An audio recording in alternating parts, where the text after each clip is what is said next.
नमस्कार, आप live cities देख रहे हैं। मैं हूं गरिमा भारती। आज हम आपको एक ऐसी महिला से मिलवाने जा रहे हैं जो राष्ट्रपति द्वारा नारी शक्ति सम्मान 2017 से सम्मानित है और एक बार फिर से उन्हें राष्ट्रीय आईएमए के द्वारा डॉक्टर ज्योति प्रसाद गांगुली अवार्ड से नवाजा गया है। आइए स्वागत करते हैं झारखंड की जानी मानी नेत्र रोग विशेषज्ञ डॉक्टर भारती कश्यप का। आपका लाइव सिटीज में बहुत बहुत स्वागत है मैम। धन्यवाद। तो सामाजिक कार्यों में उत्कृष्ट सेवा के लिए राष्ट्रीय आईएमए के द्वारा चौथी बार आपको अवार्ड दिया जा रहा है और माना जाता है कि ज्योति प्रसाद गांगुली अवार्ड बहुत बड़ा अवार्ड होता है, सर्वोच्च अवार्ड होता है। तो कैसी फीलिंग है और मैं ये जानना चाहूँगी कि आप क्या कर रही हैं कि आपको सम्मानित किया जा रहा है। झारखंड में महिलाओं के कैंसर के उन्मूलन के लिए, गरीब निचले तबके के लोगों के लिए दृष्टि सुरक्षा अभियान के लिए, खासकर छोटे बच्चों के दृष्टि सुरक्षा के लिए और नेत्रदान अभियान के लिए आज मुझे यह doctor Jyoti Prasad Ganguly memorial award से पुरस्कृत किया गया है।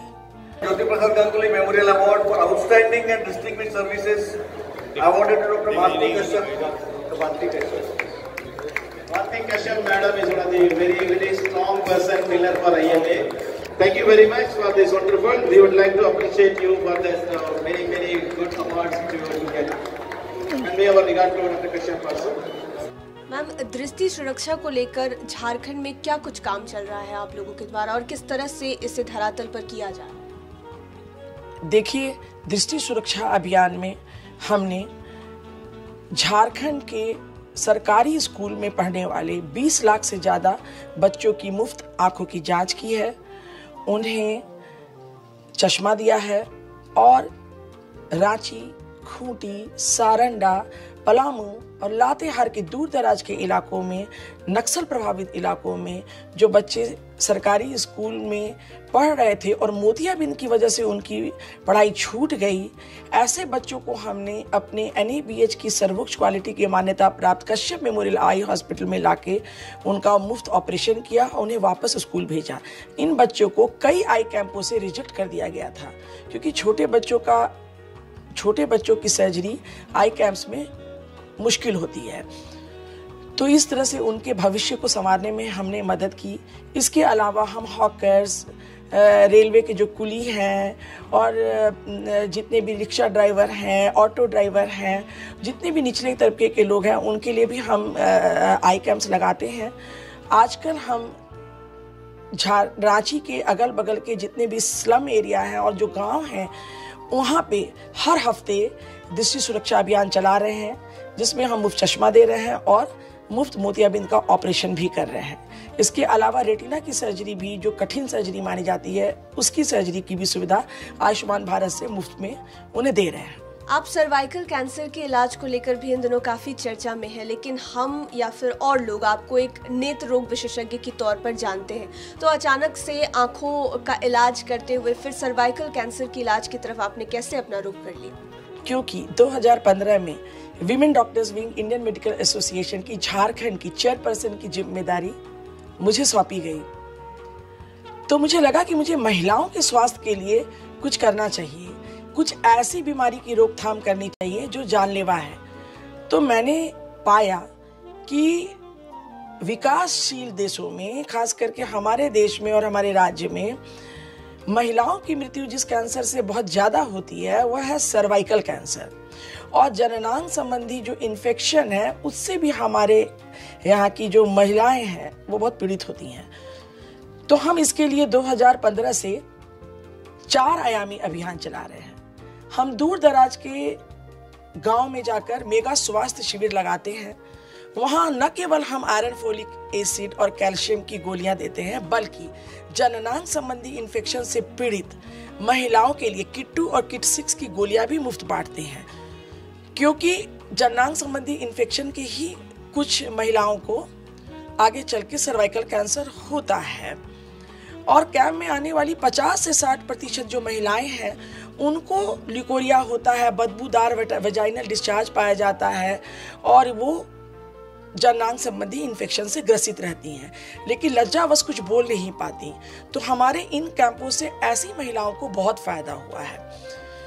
इसके अलावा हम कैंप स्थल पे ही कॉल्पोस्कोपी गाइडेड क्रायो ट्रीटमेंट कर सर्वाइकल कैंसर को प्री कैंसर की अवस्था में जला देते हैं, क्योंकि सर्वाइकल कैंसर जो होता है वो प्री कैंसर अवस्था में 10 सालों तक रहता है। तो प्री कैंसर अवस्था में जलाने के लिए हमारे पास समय होता है, तो हम कैंप में ही उनको जला देते हैं और महिला के परिवार को और उनको एक नया जीवन देते हैं। इसके अलावा हमने झारखंड के विधायकों और गवर्नर महोदयों को प्रेरित किया और हमारी पहल पे उन लोगों ने 23 सदर अस्पतालों में से 11 सदर अस्पतालों में सर्वाइकल प्री कैंसर की पहचान और उपचार की मशीनें लगवाई।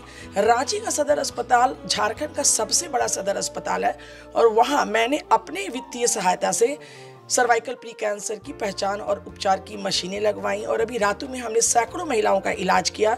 18 महिलाओं को रांची के बगल में रातू में हमने जो कैंप लगाया था, वहाँ 18 महिलाओं को सर्वाइकल प्री कैंसर को हमने इसी मशीन से, जो मैंने दी थी रांची के सदर अस्पताल में, उस मशीन से हमने महिलाओं के कैंसर को जलाया और उन्हें नया जीवन दिया। अभी जमशेदपुर में 26 फरवरी 2022 को हमारी पहल पर वहाँ पर भी मशीनें लग रही हैं। जिला प्रशासन ने इसमें सक्रियता दिखाई है और वहाँ सर्वाइकल प्री कैंसर की पहचान और उपचार के अलावा ब्रेस्ट कैंसर की पहचान की मशीन भी लग रही है। तो इससे निचले तबके की महिलाओं को काफ़ी फायदा होगा। इसके अलावा 2021 में एक नया मोड़ आया जब women doctors wing IMA Jharkhand की पहल पर झारखंड सरकार ने सरकारी अस्पतालों को 6% प्रजनन क्षमता वाली महिलाओं की स्क्रीनिंग का लक्ष्य दिया। ऐसी महिलाएं जो हाई रिस्क कैटेगरी की हैं या जिनमें लक्षण हो, यह नहीं कि 6% प्रजनन क्षमता वाली कोई भी महिला, तो जिनको लक्षण होते हैं जैसे कि post coital bleeding, intermenstrual bleeding या मेनोपॉज के बाद ब्लीडिंग, बदबूदार वेजाइनल डिस्चार्ज, ये सब लक्षण हैं। हाई रिस्क कैटेगरी में वो महिलाएं हैं जिनके बहुत सारे बच्चे हैं, जिन्होंने 18 साल के पहले फिजिकल रिलेशनशिप बनाई है, जिनको बार बार जननांग संबंधी इन्फेक्शन होता है, जिन्होंने ओरल कॉन्ट्रासेप्टिव पिल्स का बहुत लगातार सेवन किया है, जो धूम्रपान करती हैं, किसी भी प्रकार से तंबाकू का सेवन करती हैं, जिनकी शरीर की रोग प्रतिरक्षात्मक क्षमता कम है, तो ऐसी महिलाएं जो है ये हाई रिस्क कैटेगरी में आती हैं। तो ऐसी प्रजनन क्षमता की 6% ऐसी महिलाओं को स्क्रीन करने का लक्ष्य राज्य सरकार ने सरकारी अस्पतालों को दिया है हर डिस्ट्रिक्ट में। तो अगर इसकी अच्छे तरीके से समीक्षा होती रहे तो वह दिन दूर नहीं कि 1 साल के अंदर झारखंड भारत का पहला राज्य बनेगा जो सर्वाइकल कैंसर फ्री बनेगा। मैम, मैं पूछना चाहती हूँ कि जिस तरह का काम आप कर रही हैं वो काफ़ी अलग है और हमने बहुत कम डॉक्टरों में ही ऐसा देखा है कि अपने बिजी शेड्यूल से समय निकाल कर ज़रूरतमंद लोगों के लिए चैरिटी करें, और आप ऐसा कर रही हैं। आपको ये प्रेरणा कहाँ से मिली, कहाँ से मन में ये आया कि नहीं चलो ज़रूरतमंद लोगों की, महिलाओं की मदद करते? स्टूडेंट लाइफ से करती हूँ। जब मैं MS स्टूडेंट थी उस समय रांची से 40 किलोमीटर दूर रामगढ़ के इंटीरियर इलाके के जो सरकारी स्कूल हैं वहाँ के 10,000 बच्चों की मैंने आंखों की जांच की थी और बड़ा अच्छा डॉक्यूमेंटेशन भी किया था कि कितने % बच्चों को चश्मे की ज़रूरत है, कितने % बच्चों को आनुवांशिक बीमारी है। तो यह मेरी चैरिटी की शुरुआत थी स्टूडेंट लाइफ में 1995 में। एक्चुअली इसकी प्रेरणा मुझे अपने पिता स्वर्गीय डॉक्टर VS गुप्ता, मेरे दादाजी स्वर्गीय डॉक्टर TB गुप्ता और मेरे फादर इन लॉ स्वर्गीय डॉक्टर BP कश्यप से मिली है। तो बचपन में मेरे पापा वीकेंड में कैंप करते थे, तो वीकेंड में उनके साथ मैं अक्सर कैंप में गांव में जाती थी। तो बचपन में मैं वीकेंड का वेट करती थी कि वीकेंड होगा तो गांव जाएंगे। तो एक्चुअली उस समय बचपन में जो हम हर वीकेंड करीब गांव जाया करते थे, कैंप्स में भाग लेते थे, तो उसका असर आया। दादाजी को भी मैंने देखा और शादी मेरी बहुत कम उम्र में हुई। 19 साल की उम्र में मेरी शादी हो गई थी और जल्दी ही मुझे मातृत्व की जिम्मेदारी भी मिली। तो ससुराल में भी मैंने अपने फादर इन लॉ को बहुत दूर दराज के इलाकों में कैंप करते हुए देखा। मैं उन कैंप में गई भी। तो मुझे लगता है कि ये मुझे विरासत में मिली है और आगे चल कर के वर्ष 1995 में बिहार झारखंड का पहला नेत्र प्रत्यारोपण मेरे पति के साथ मिलके मैंने किया और उन्हें सहयोग किया। उस समय बिहार और झारखंड में नेत्र प्रत्यारोपण नहीं होते थे और स्थानीय नेत्रदान भी नहीं होते थे। तो स्वर्गीय हरि प्रसाद जी की नेत्रों का मृत्युपरांत दान हुआ और उसको हमने दिसंबर 1995 में नेत्र प्रत्यारोपण 2 स्थानीय लोगों को जो कॉर्निया जनित दृष्टिहीन थे उनमें किया। तो यह बिहार झारखंड का पहला नेत्र प्रत्यारोपण था और नेत्रदान था। एक बार ऐसा हुआ कि जोन्हा जो एकदम घना जंगल है रांची से 30-40 किलोमीटर दूर, वहाँ से मुझे कॉल आया था। मुझे तो बहुत डर भी लगा। आधी रात में मैंने जोन्हा पुलिस स्टेशन को फ़ोन किया। उसके बाद हम सब पूरी टीम के साथ वहाँ गए और एक पत्रकार था प्रभात खबर का, उसकी दादाजी का डेथ हुआ था और झोपड़ी जैसा घर था। वहाँ हम लोगों ने लालटेन की रोशनी में आई डोनेशन का काम किया और आंखों को सुरक्षित निकाल के हम ले आए। तो आई कैम्प के अलावा आई डोनेशन वाला काम भी मैंने बहुत कम उम्र से शुरू किया, जिस समय मेरी उम्र बहुत कम थी और मैं एक मेडिकल कॉलेज की छात्र थी। तो अब ये पूछना तो जायज़ नहीं होगा कि आपको मन कहाँ से किया कि डॉक्टर, क्योंकि आपने बिल्कुल बता दिया कि विरासत में आपको ये चीज़ें मिली। लेकिन मैं एक चीज़ पूछना चाहूँगी, जैसा कि हम आपको देख पा रहे हैं, एक डॉक्टर होने के साथ आप सारी चीज़ें बहुत अच्छे से मेंटेन करती हैं। आपने कहा कि माँ बनने की जिम्मेदारी भी काफ़ी जल्दी मिली, तो कैसे बैलेंस कर लेती हैं सब कुछ इतना स्मार्टली, इतना ईजी? एक्चुअली आपको मैं एक वैसी लकड़ी से खुद को कंपेयर करूँगी, सीजन्ड वुड, जिसमें काफ़ी पानी वानी पड़ता है तो वो बहुत कठोर हो जाती है। तो जब मैं मेडिकल कॉलेज में पढ़ती थी तो फर्स्ट ईयर में मेरी शादी हो गई। उस समय मेरे क्लास की जो लड़कियां थीं वो सब बच्चे अनमैरिड थे। तो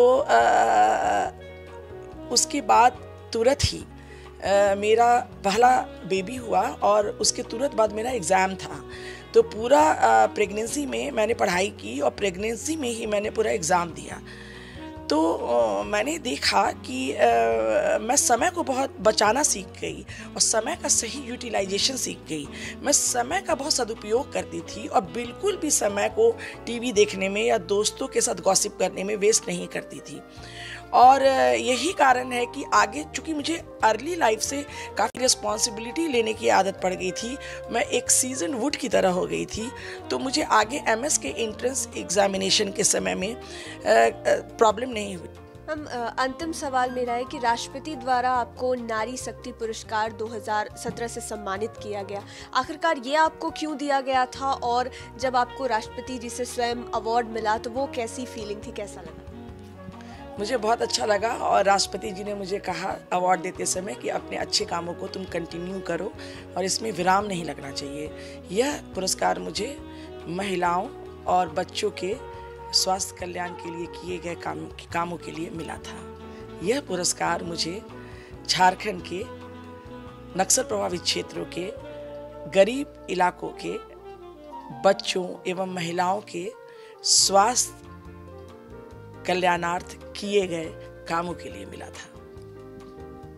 तो ये जो सफ़र है आपका, आप कब तक जारी रखना चाहेंगी, या फिर आप चाहेंगी कि कुछ समय बाद परिवार के साथ रहें, या फिर यूं ही सेवा जारी रहेगी? मेरे परिवार के सभी लोग बहुत नामी गिरामी डॉक्टर हैं और मैं चाहती हूं कि समाज सेवा का यह काम मेरा अनवरत चलता रहे और काम करते करते ही दुनिया को अलविदा कहूं। बिस्तर पर रह करके और टाइम वेस्ट करके मूवी देखते हुए ये सब मुझे उतना पसंद नहीं है। तो मुझे ऐसा लगता है, मेरी ये फीलिंग है कि अवार्ड तो अपनी जगह पे हैं, वो मिले चाहे ना मिले, लेकिन मेरा जो समाज सेवा का जो यह काम है ये अनवरत चलता रहेगा। यह हो सकता है कि सर्वाइकल कैंसर झारखंड से ख़त्म हो गया तो मैं कोई दूसरा अभियान शुरू करूँगी, लेकिन मेरी जो समाज कल्याण के जो मेरे अभियान है वो मेरे अनवरत चलता रहेगा जब तक मेरी शरीर में ताकत है।